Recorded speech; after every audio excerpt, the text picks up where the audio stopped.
Si Andres Talon, na isang mahirap na estudyante, ay kasalukuyang naguhugas ng mga pinggang kinainan sa ladies dormitory sa isang universidad sa Amerika. Ito lamang ang paraan upang makapagpatuloy siya ng pag-aaral sa kolehiyo ng medisina. 16 na taon siya nang mamatay ang kanyang ama at lubusang maulila. Katatapos lamang niya ng intermedia. May kamag-anak naman siyang isang kusinero sa isang vapor na nagyayaot dito sa Amerika at sa Pilipinas.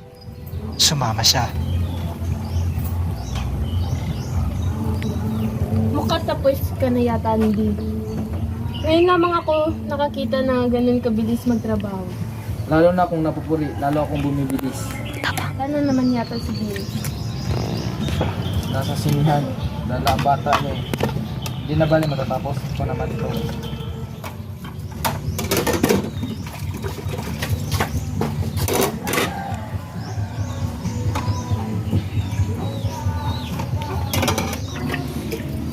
Giliw. Sabit mo laking Amerikana, inaabala mo pa si Andy.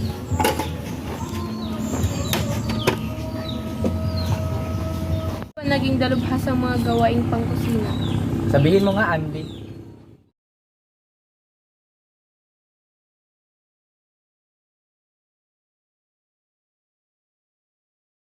Dati pa kasi akong tagaugas ng pinggan sa amin.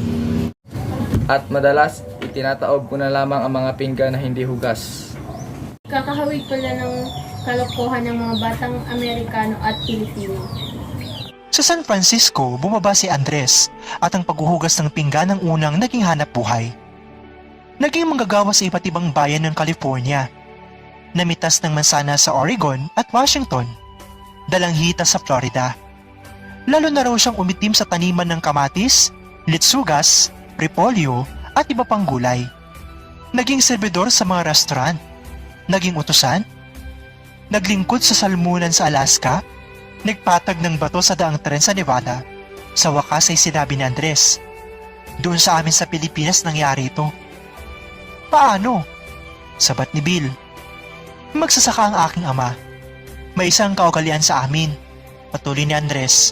"Kung pistang ng bayan, ang lahat ng magsasaka ay pumaparoon sa malaking bahay ng may-ari ng lupa at tumutulong sa karaniwang malaking handaan doon.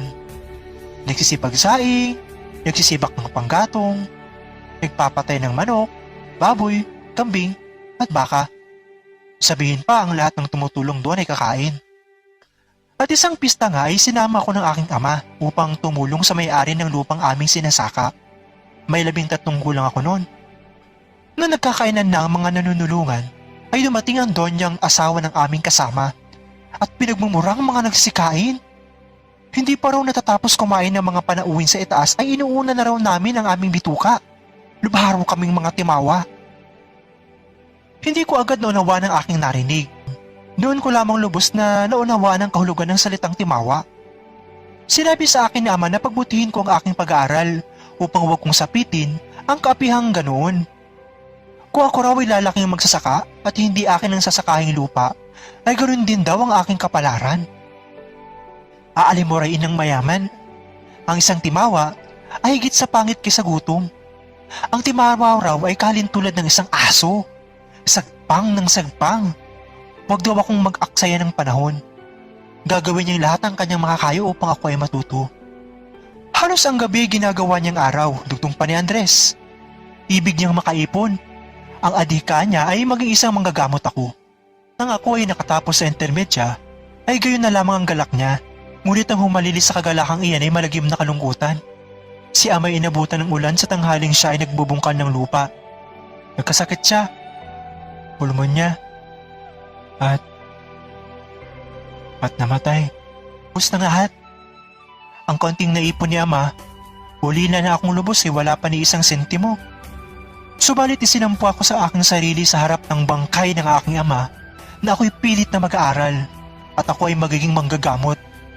Hahanapin kong pilit ang tagumpay na siyang adhika niyang maging akin.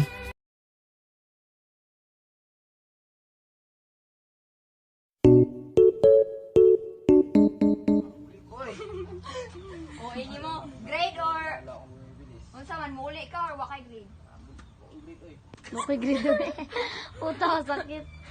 Sige na.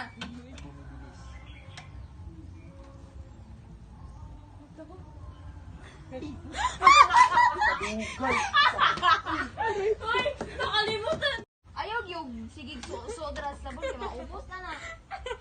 Pagdali ka no. Sige. 1, 2, 3, action. Nice, garat.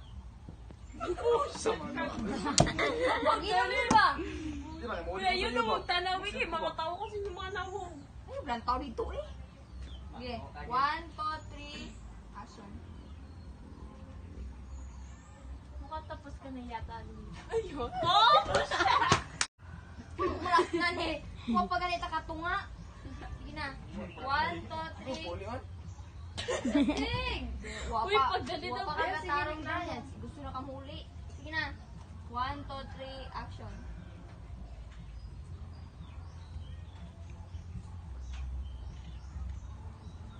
Makatapos ka na yata. Ngayon lamang ako nakakita na ganun kabilis magtrabaho. BTS. Sige na. 1, Behind the scene. Pero hindi na bali matatapos naman ito. Hindi na bali. Hindi rin na kato. Sige Hindi na na. bali matatapos naman ito. Matatapos. Yan. Tapos wala na ko ingon. na yung katawan. Hindi na bali matatapos. Pagpanty mo na daw. Nya, di ba pag dulya? Biskot bata niya. Uy, Julia! Pagdali! Focus siya dula kay what Apa suggest. juga niya makita. Tarong ka na yung sleeves. Unsa mag-video ka na ka inana? Nadalag cellphone. Unsa ganito yung mimuon? Wala na naman yata. Nasa simbahan. Dalang bata niya eh. Hindi na bali matatapos ko naman ito. Sige, Dulya. Managyoto Ano na, Dulya? Nagagisi ko dahil. Uy, nagasmile gani ko. Sige, sige. Sige. Tapos, kung kaya ito abot si Dulya niya, mulantaw ka sa iya ha. Tapos, kaya ito po ka dito, lantaw ka. Tapos, si, o ano lang, magugas sa plato. Kasi mo, dapat nakaano.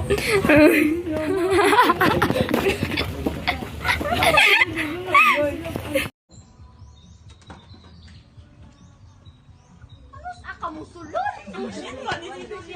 Pagdali daw! Sana kayo ning diri oh. Sa paano? Sige, ninyo mo man ang tuwi. Ulit.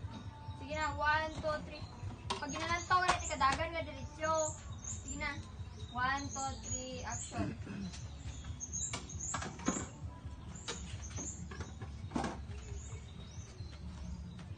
Ulit lang. Wala pagkain niyo mag-hata. Adol, gibunlawan na no!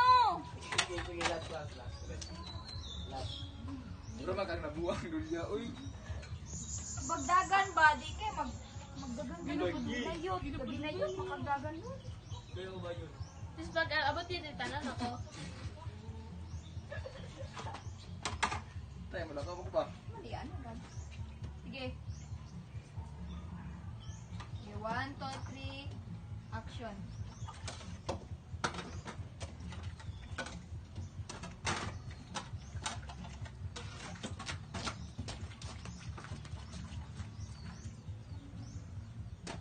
Nilantaw ko kamera si Jana. Ito sa pikas paglantaw dyan. Ay, nalit.